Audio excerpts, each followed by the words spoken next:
is that God zaps wonderful people like these two guys and says, you're going to fall in love with one another. Not just for yourselves. Oh yes, there's going to be lots of joy. And it is going to be for you and all the things that you create. But it's also going to be for everybody else. Because there are going to be times when some people in the world, in your orbit, in your environment, need to be reminded what love feels like. May the words of my mouth and the meditations of all our hearts be aligned with your love, O God, our strength, our power, our love, our joy. Amen. Please be seated.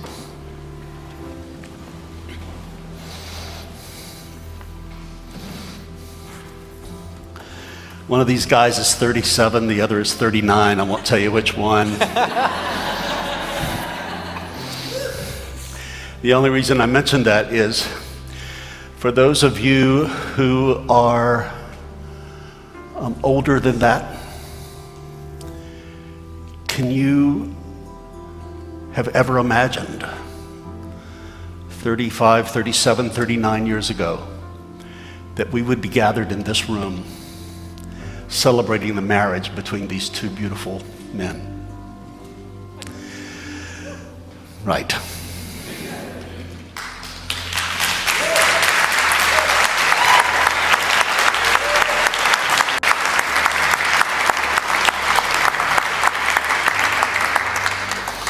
We're crying up here, you can cry there.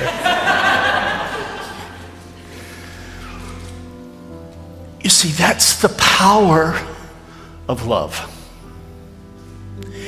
When you stake your life on love and not on fear, it will get you to a moment like this that you could not have imagined. A moment that is brimming over with justice, that is brimming over with equality, that is brimming over with peace, that is brimming over with a new dream for the entire human family. At the center of what we celebrate here today is the love between these two men.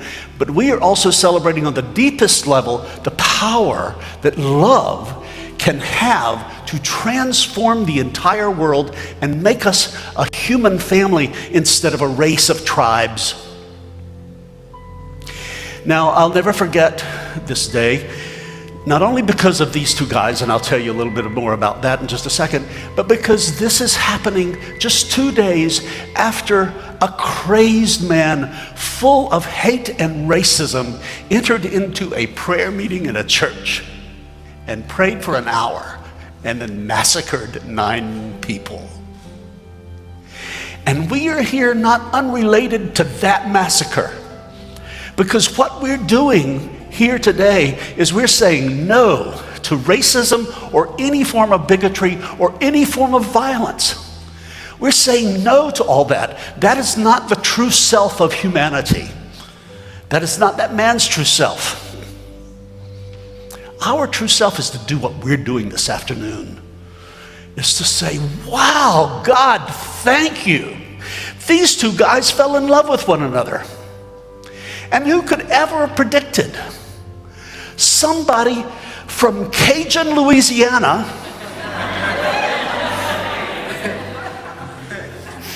falling in love with somebody who is the child of the greatest Italian grocery store in the world,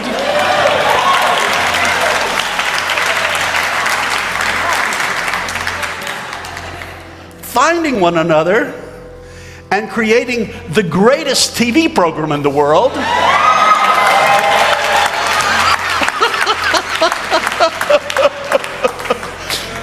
And asking a little old country redneck preacher like me to come and celebrate this wonderful moment. That's how wild and wonderful and creative love is. Now, my theology about how God keeps this love thing going, to keep reminding us that love is the way, not fear, is that God zaps wonderful people like these two guys and says, you're going to fall in love with one another. Not just for yourselves. Oh yes, there's going to be lots of joy. And it is going to be for you and all the things that you create. But it's also going to be for everybody else. Because there are going to be times when some people in the world, in your orbit, in your environment, need to be reminded what love feels like. And so they need to come and touch the force field around you. And what they have said to this invitation from God is yes, we'll sign up for that. And so Sister Maya Angelou talks about love leaving its high throne and coming and touching them so that they can create more love and that it can brim over for the world.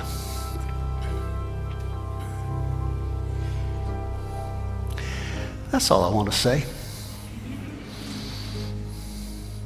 Except to say that this kind of love is the solution for every problem we have in the world.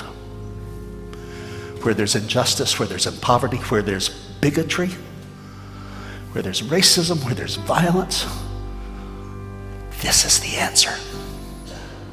So let's celebrate it. Let's give thanks for it. And in just a minute, you are going to be actively involved in blessing it. Amen? Amen. Amen.